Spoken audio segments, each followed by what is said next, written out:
अहिल्या स्वयं ब्रह्मदेव की पुत्री थी। अत्यंत रूपवती होने के कारण देवराज इंद्र की नियत अहिल्या पर खराब हो गई। इसके पश्चात भी अहिल्या की शादी महर्षि गौतम से हो गई। इससे देवराज इंद्र बहुत क्रोधित हुए और उन्होंने उन दोनों से बदला लेने की सोची।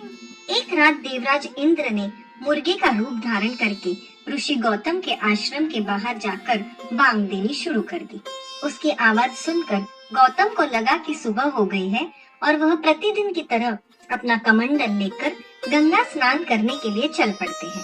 पीछे से देवराज इंद्र ऋषि गौतम का वेश धारण करके अहिल्या के पास चले जाते हैं और उसके साथ समागम करते हैं।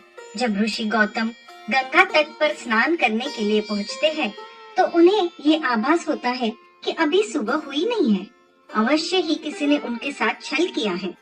इसलिए वह तुरंत अपने आश्रम की तरफ चल देते हैं। ऋषि गौतम अपने आश्रम पहुंचते हैं तो वह देखते हैं कि उन्हीं के भेष में एक व्यक्ति उनकी कुटिया से निकल रहा है। ऋषि गौतम परम तपस्वी थे, इसलिए वह छल वेश में भी देवराज इंद्र को पहचान जाते हैं और उसे कुरूप होने का श्राप देते हैं। यह सुनकर अहिल्या अपनी कुटिया से बाहर निकलती है।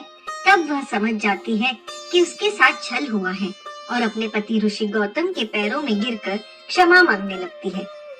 लेकिन क्रोध में भरे हुए श्री गौतम ने उन्हें क्षमा नहीं किया और तुरंत पत्थर में बदलने का श्राप दिया।